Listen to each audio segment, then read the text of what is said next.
what's your immediate reaction to the breaking news that Malika and Woj will get to? LeBron James hopefully agreeing to a 2-year contract extension with the Lakers. Well, first of all, he deserves it. He's LeBron James. He's still one of the best players in the world at age 37 after 19 years in the league, approaching his 20th season. $97 million, averaging less than $50 million a year with the box office attraction that he is, and the fact that he still puts forth a Herculean effort on a night-in, night-out basis. He deserves every penny. What I was initially worried about when I saw it was that, wait a minute, 2 years strips you of the flexibility if you're the Los Angeles Lakers to really do the kind of things you want to do in free agency potentially next year. But then I saw he had a player option for year 2. So he's always in a situation where, you know what, you can find yourself opting out and giving the Lakers the flexibility that they need to do what they need to do, and then coming back and doing something along those lines. So I like what he's doing here. He deserves it. The investment in him needed to be made by the Lakers. And speaking of Jeannie Buss, she never hesitates to do what LeBron James is going to want her to do.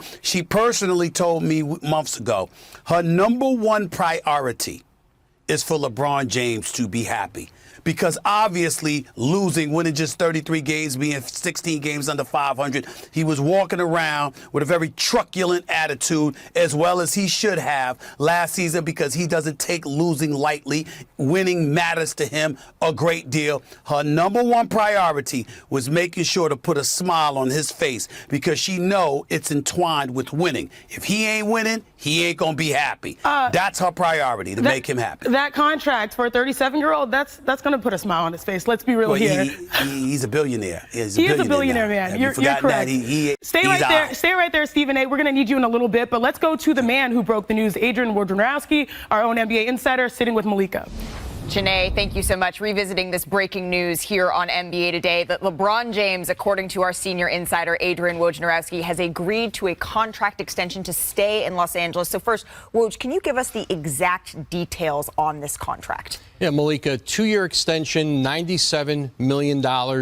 Could be worth up to $111 million if the cap goes up in 23-24. So now LeBron James under contract. This year, he was heading into the final year of his deal. Then 23-24, he's got a player option now in 24-25, along with Anthony Davis. And so the Laker organization now, they can have potentially about $20 million in cap space this summer. And then the following year, where really Davis and LeBron James are really the only two under contract based on the current roster, they'd be able to add another max player or split the money up among more players. Right. But I think for LeBron James, the timing right now, listen, this is where he wants to be. There's nobody who potentially would have cap space next summer that would interest LeBron James to even look at free agency. And listen, at 37 years old, he'll be 38 in December, still at the very top of his game. And with this contract, Malika, now $532 million in career earnings. That surpasses Kevin Durant's guaranteed deal, the most that any player in the league. He's now the highest earning player in the history of the game. His agent, Rich Paul, of Clutch Sports, they finalized the terms of the deal really just in the last hour. And now LeBron James under contract with a player option through 24-25. You touched on this a little bit, but finalizing the details in the last hour, he was eligible starting a couple of weeks ago to work toward this extension. Woj, why now? Well, I think for LeBron James, he keeps control of his future. Now, he's not eligible because it's an extension and not a new contract for a no-trade clause. You saw Bradley Beal get that with Washington, but because they're doing an extension, you can't now include that into the deal. But now he's got essentially, $50 million salary. Also, I'm told in the deal, a 15% trade kicker. And then his stature, who he is, and this organization. LeBron James is not going to be traded. Right. And so with or without that clause in his contract, he'll be able to control his future. And certainly for now, the chance to try to get, this Laker team healthy again. If Russell Westbrook is going to be here to figure out an onboarding with him that works this season with Darvin Ham. Now listen, right now this is probably not a championship contender with the Lakers, still a very good team, but there's still an opportunity to put those pieces back around LeBron James, Anthony Davis as they move forward, and now having him under contract, certainly if you're a player who wants to play in L.A., who either is looking to push for a trade to L.A. or looking at their cap space next summer, LeBron James is part of that equation. Well, and I would imagine as the Lakers look to sort of answer some of those questions, figure out how they want to make any adjustments here, removing those questions, that distraction at this point is a good thing for the organization. You mentioned Anthony Davis, you mentioned Russell Westbrook. When we're looking ahead for the Lakers, what does this do to their cap flexibility for what they can do in the future to build around him? Yeah, it doesn't really impact their ability. Again, I think having that player option in 24-25 where both Davis and LeBron James can decline their option. When you decline the option, allow a team to use the cap space, it creates more space for you to go out and add players. So the Lakers, listen, they were not able, at least thus far, able to really improve this roster dramatically. Russell Westbrook is headed into the final year of his deal. But next summer, certainly there's an ability to do that, to have some cap space, to start moving some pieces around. And I still think this is a Laker team. Rob Pelinka has still been very active, even kind of in the dog days of August. Yes. He's been on the phone a lot. He's still trying to find deals to bring in more shooting, perhaps some size. And so I think those conversations continue all the way into training camp and the start of the season. I still think this Laker roster may look maybe not dramatically different, but subtly different going into next season. And we will be standing by to see how those differences can shake out. Woj, thank you so much for your insight on this and your reporting. Here with Jalen Rose, Matt Barnes, and Big Perk on the big screen. It's going to be really exciting. By the way, can we take a moment of appreciation for Jalen's jacket? Thank you. I'm Bruh Man. Thank y'all for having me on the show. I appreciate the love. His name on the back too. Oh, I missed that. We're going to have to show that a little bit later. But let's get to these games, y'all, because this season's slate features 100 primetime matchups showcased on ESPN and ABC. This includes 18 appearances by Steph and the Warriors and 16 each for Tatum and the Celtics and LeBron James and the Lakers. Let's take a look at some of the games that caught our eyes.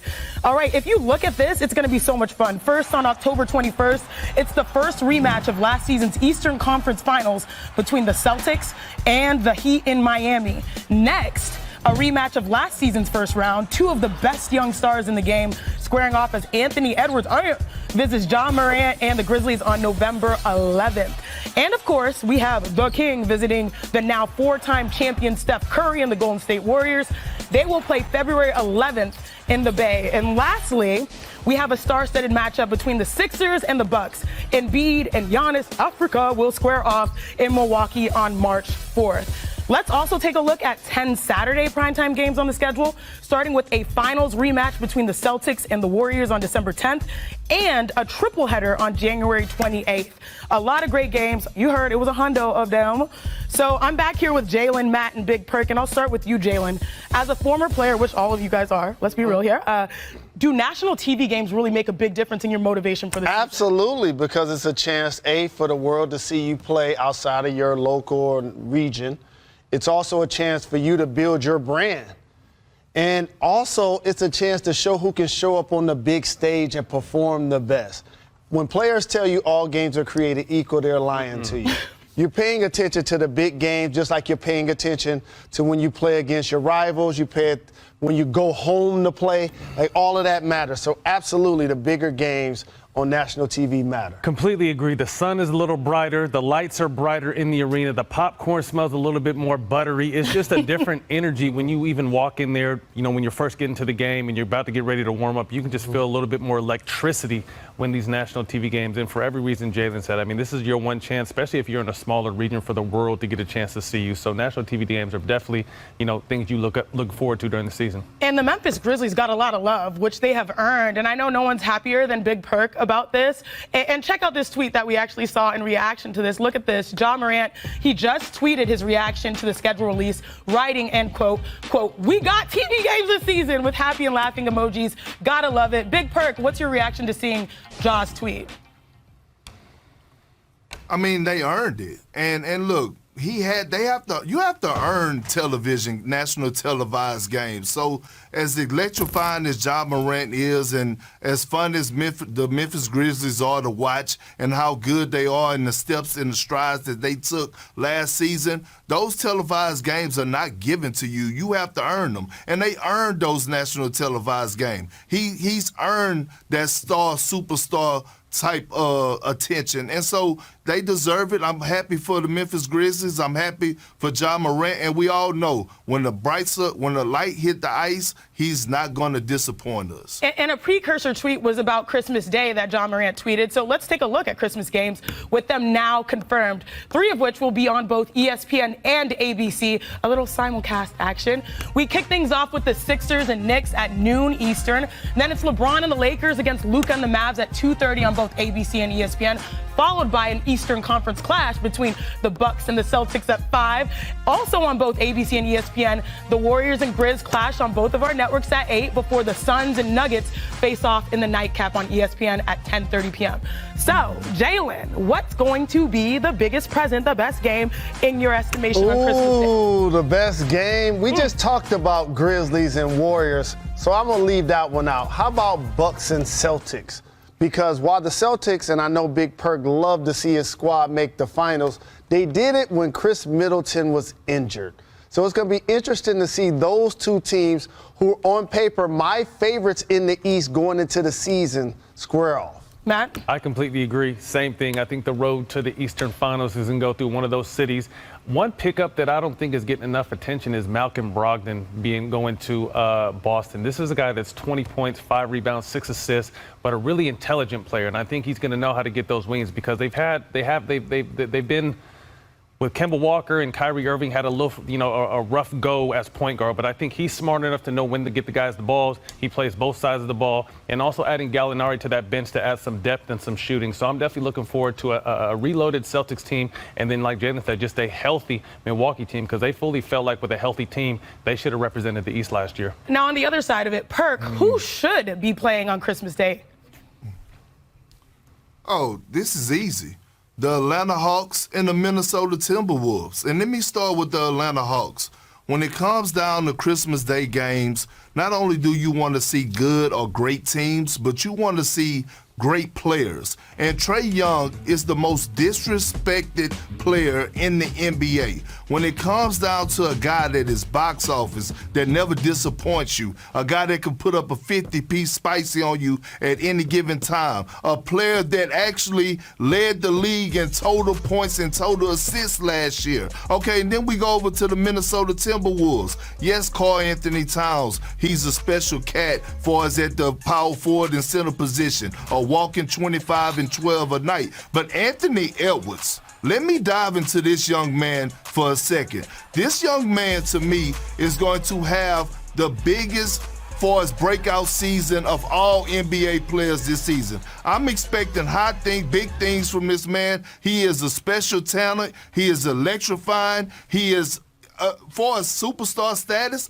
the sky's the limit for him for his reaching superstardom as a young player. He has the potential in the next couple of years to be arguably the best player in the NBA. Ooh. He's that damn good, and people should be able to watch him on Christmas Day. Let's not forget now, he was the number